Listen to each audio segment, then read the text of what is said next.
General Dynamics now says the U.S. Navy's first Columbia-class ballistic missile submarine, the future USS District of Columbia, SSBN 826, is back on track for delivery by the end of 2028, a critical milestone for replacing aging Ohio-class boats and sustaining the U.S. sea-based nuclear deterrent. Strategic cornerstone of U.S. deterrence. The Columbia class is the U.S. Navy's top shipbuilding priority, intended to replace 14 Ohio-class SSBNs with a new force of 12 boats that will carry the bulk of America's deployed strategic warheads well into the 2080s. Each Columbia-class submarine will carry 16 Trident II D5 ballistic missiles and is designed for extended service lives and quieter operation than the boats it replaces. Construction of the lead submarine, District of Columbia, formally began in 2020 at General Dynamics Electric Boat (GDEB), with design and build work shared between Electric Boat and HII's Newport News Shipbuilding. Because the Ohio fleet is reaching the limits of life extension, even modest delays to Columbia deliveries translate directly into gaps in the number of operational SSBNs available to U.S. Strategic Command.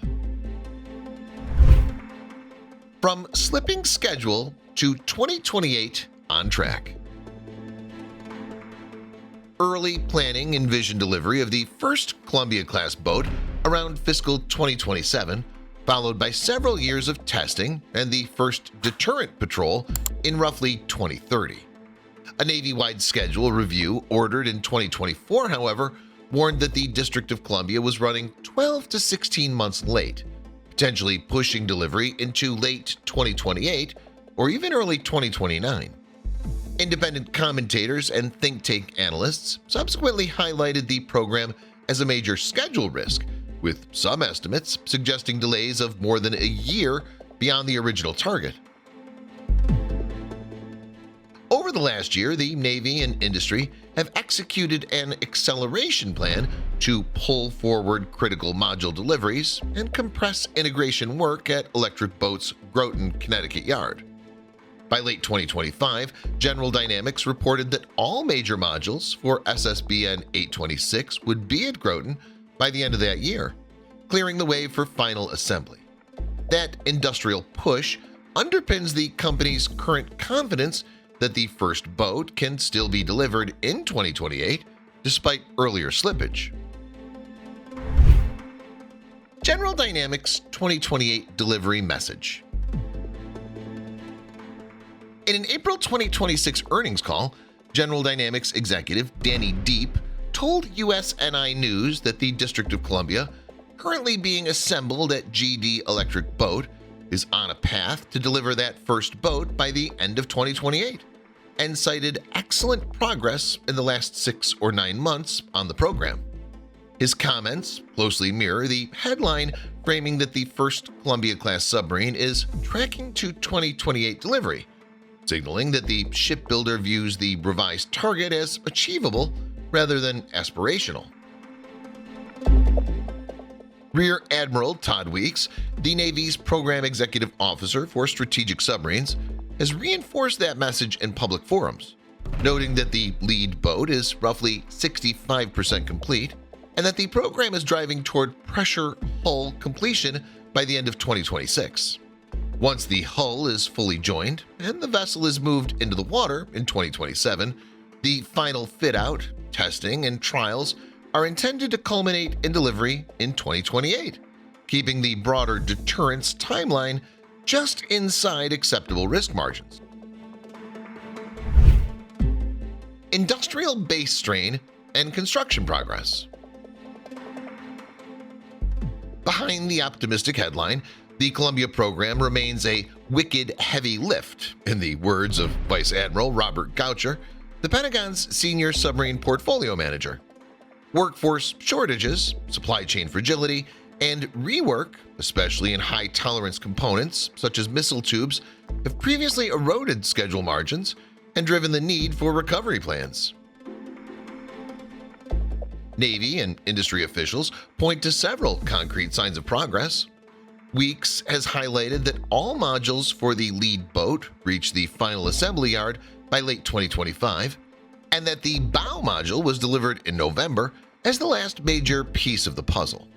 The second boat, the future USS Wisconsin, SSBN 827, is reported to be about 35% complete, with early work on the third hull, USS Groton, SSBN 828, underway. Evidence that the production line is transitioning from prototype-like lead ship challenges toward a more repeatable cadence.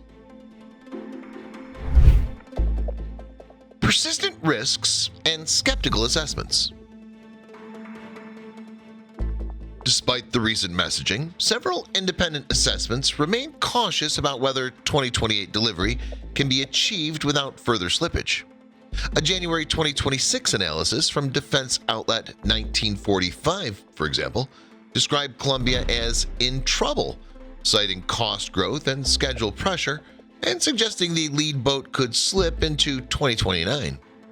Earlier Congressional Research Service reporting similarly warned that any delay in Columbia deliveries, given shrinking Ohio-class availability, would create a period in the 2030s when the SSBN force might fall below the Navy's preferred floor of 12 operational boats.